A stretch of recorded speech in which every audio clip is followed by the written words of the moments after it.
E agora, dicas práticas na agricultura. Dicas práticas na agricultura. Oferecimento Yara Fertilizantes. Saraiva, nessa atual situação que está a lavoura de soja, o que o produtor precisa observar para ele garantir uma boa produtividade? A fase atual da soja é muito importante, é uma fase decisiva, em que o produtor, conforme maneja, ele pode vir a coroar todo o trabalho que ele vem desenvolvendo até o momento na cultura.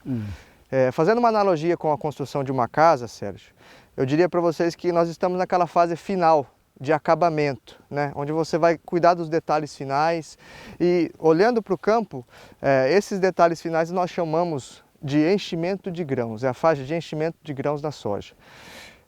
Nesse momento, a soja define o último, mas não menos importante componente de produção que ela tem, que é o peso de grãos. Então é importante que o produtor, de modo geral, ele cuide e busque proporcionar para a cultura todas as condições para que ela possa ter um adequado desenvolvimento e enchimento dos grãos. Até porque tem alguma situação que o produtor sai com o caminhão cheio da lavoura, chega para pesar, ele não tem aquele valor, aquele peso que ele esperava. Exato. É isso aí? Exatamente. Acontece muito isso, Sérgio. O produtor está colhendo a soja lá, no momento da colheita, encheu o caminhão, vai pesar, ele se decepciona.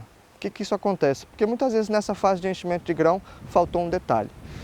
Sob o ponto de vista nutricional, que nós vemos, existem vários aspectos que ele tem que cuidar nesse momento. Por exemplo, a questão de sanidade. Essa época é uma época que tem que cuidar muito com doença, ferrugem aparece bastante, percevejo. Mas sobre o aspecto nutricional, nós temos visto a campo que uma prática muito interessante é a complementação de um nutriente que é essencial para um adequado enchimento de grãos, que é o potássio.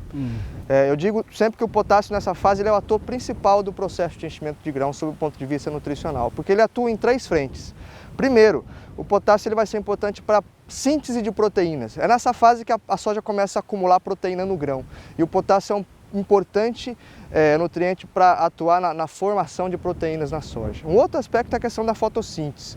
O potássio ele regula a abertura e fechamento dos estômatos, que são as estruturas das folhas, Sérgio, que captam o gás carbônico do ar para fazer a fotossíntese. Uma planta bem nutrida em potássio, ela acaba tendo uma atividade fotossintética maior.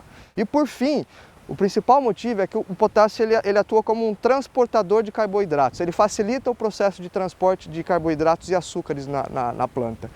A fotossíntese ela acontece nas folhas. Para o grão encher, eu preciso transportar aquilo que eu produzo nas folhas para a vagem, para encher o grão. E o potássio ele aumenta, ele facilita esse processo. Então, por isso tudo, ele é uma dica importante que a gente tem dado. Se o produtor puder associar junto ao potássio nitrogênio, magnésio e enxofre, que também são elementos que atuam nesses processos, ele vai ter um resultado que com certeza vai ser interessante. O momento é agora. O momento é mais ou menos agora, Sérgio. Se a gente pegar mais ou menos aqui uma soja como essa, tá? A gente costuma falar da fase de canivetinho, que é essa fase aqui, ó, de início da formação da vagem, tá? R3. Daqui até a fase onde a vagem está totalmente completa, que a gente vê um pouco mais abaixo aqui, ó, é o momento em que o produtor ele vai poder fazer esse manejo para ajudar esse grãozinho aqui a encher bem, tá certo? E lá no final ver que o caminhão dele encheu e pesou ao mesmo tempo.